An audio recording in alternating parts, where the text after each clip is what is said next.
Welcome to another episode of Universal Gaming. I'm your host, Paula Brandt. Today we're going to have D&D story time, some notes on how to take notes as a dungeon master.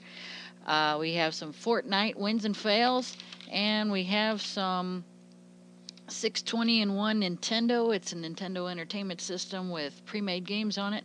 Top of the morning to you, laddies, and we'll be right back after this.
Welcome to another episode of D&D Storytime, and today we're going to dive into how you can take notes as a dungeon master. I'm running a campaign of D&D Forgotten Realms in the Ruins of Mythranor, but unfortunately it doesn't have detailed maps for all of the ruined buildings. The dungeon master has to create most of that on their own, and I thought I'd go into how I did it to give you guys ideas on how to do it for your games.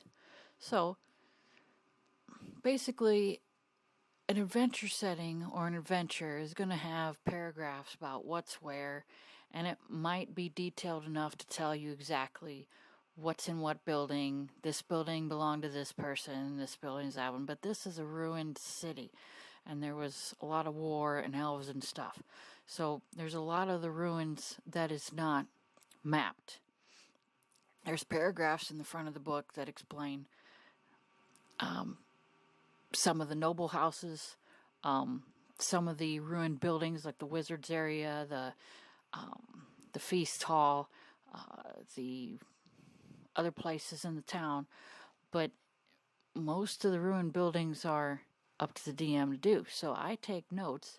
I go into Notepad and I number all the buildings because some of them are numbered because they're named houses or establishments that are ruined, and they have names to them. So I wrote down notes from the paragraphs, notes from what I read in the adventure, and then I went into detail as to what's there and added my own stuff. So say Area 6. It says in the paragraphs that there's some undead and some demons and things like that. And these are some of the maps that were in the adventure. It's a full map, and this is area 5 or 6, I think.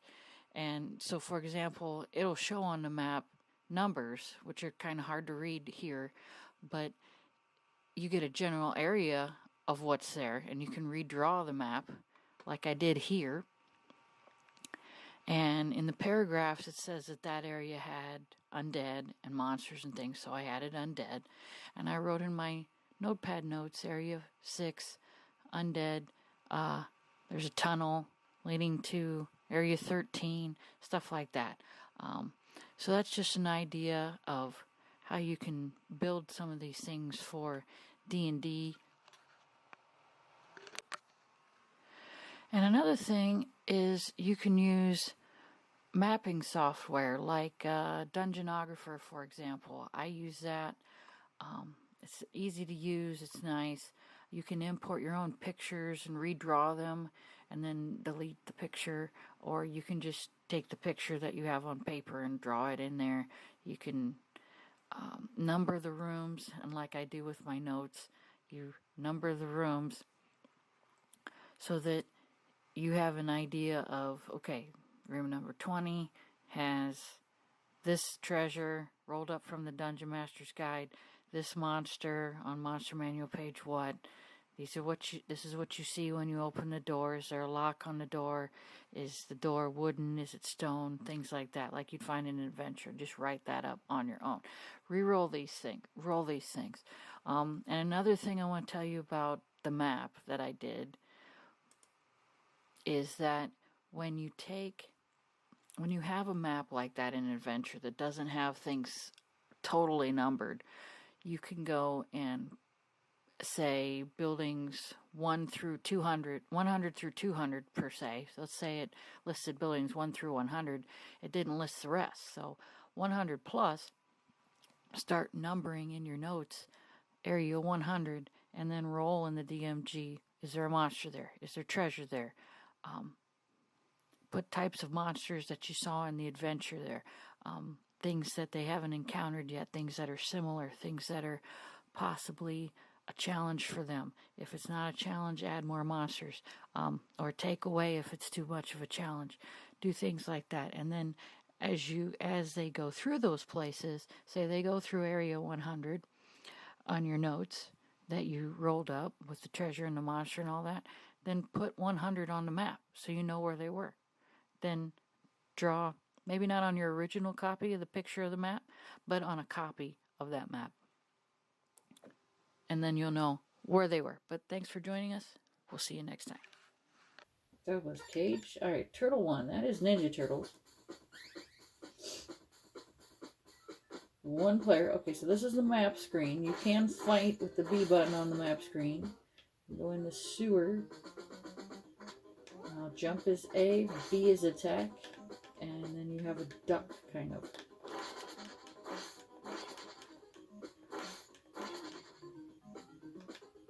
You can climb. Where am I going?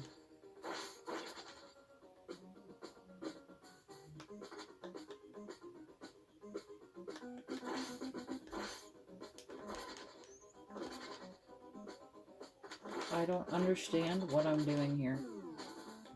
Oh, hey, there's a bad guy.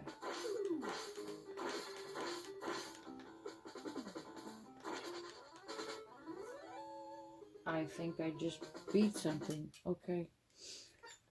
Alright, now Turtles 2 is the arcade game.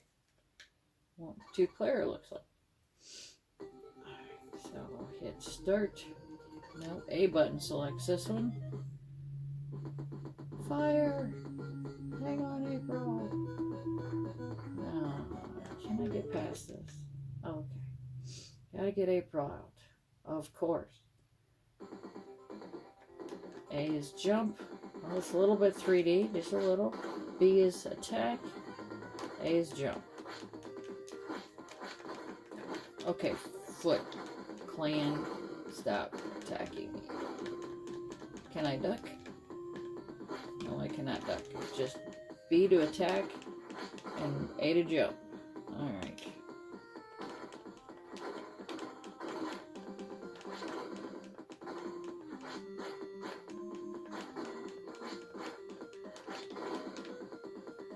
Okay. Let's try Turtles 3.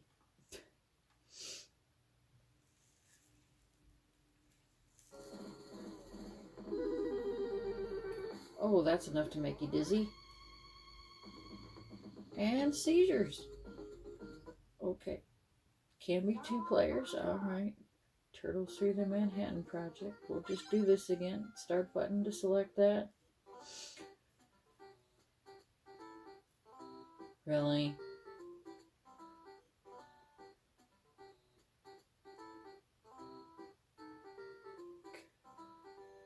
Come on, April's report is just about to start. Here in New York, crime is escalating every day. Okay, skip that. Start button. Scene 1. Let's go, Turtles. Hard battle beginning. Okay, same thing. B to attack, A to jump.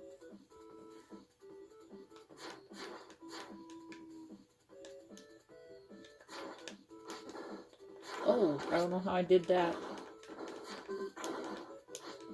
Oh, okay, A in the right or left button. Okay, now let's go to Turtle Fighter.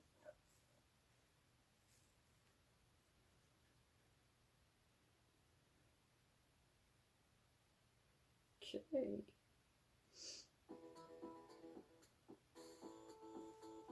Skip this. Tournament Fighters. Okay, so there's story mode versus player. Start button to select versus CPU, tournament, and other. So start to select this one. Leo versus Raph.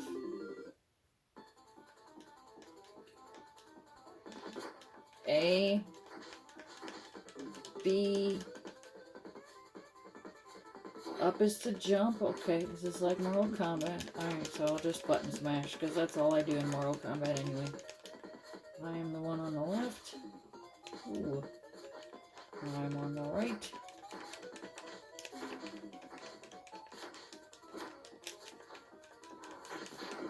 Ooh. Why is Raphael biting me? Nope, nope, nope. Oh, Leonardo lost. Okay, okay. Now, double drag. think. Okay, start. Okay, looks like there's 2 players. You can. This is just a video. So, bad guys took a lady. Mission 1.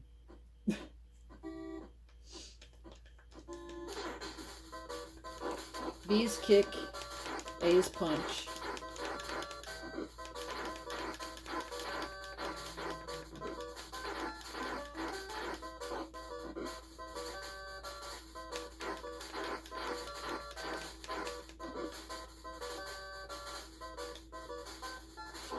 Okay, I guess I'm just staying here and waiting for bad guys to come in. Oh, now I can move. Alright. Climb the ladder.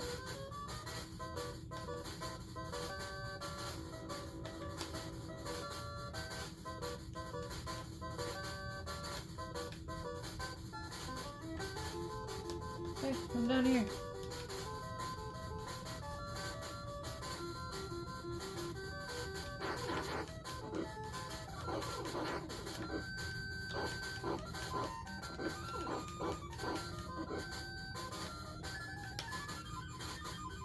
So when the hand comes on the screen, you can go to the right.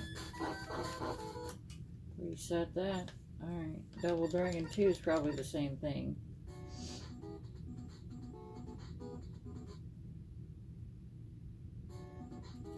Looks like it can do 2-player.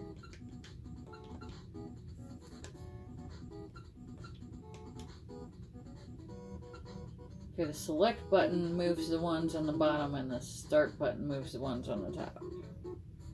I'll do 1-player practice. Violence through the streets of New York City after the nuclear war. Alright, I'm not going to read that whole thing. I'm sorry. Skip, skip. Faces, a woman, avenge her death. Alright, same thing. Kick is B, A is punch.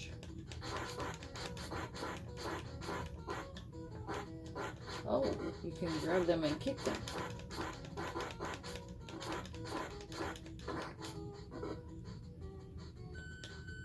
And again, I can't go until the arrow tells me to. Oh, it's a back kick.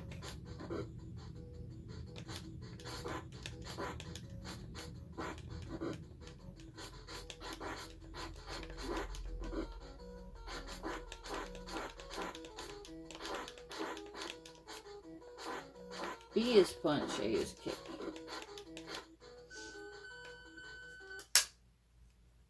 Okay, that was Double Dragon 2, was it? Okay, so Double Dragon 3 is probably the same thing.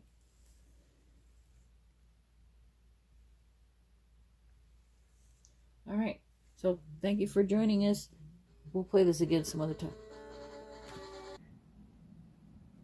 Okay, so we're in what now? Hypixel? Hypixel Skyblock, and the cake souls that I found are just insane. Never gonna give you up. Never gonna let you down. Never gonna run around and desert you.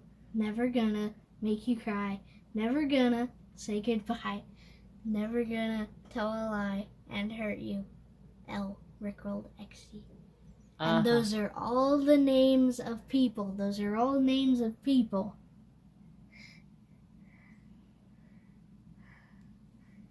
Yep. Boop. Some guy just rickrolled every single person who looks at the front page of highest price on the tools miscellaneous tab. Okay. Good job, whoever the hell you are.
Thank you for watching another episode of Universal Gaming. Next month we'll have more video games and role-play games, maybe some board games too.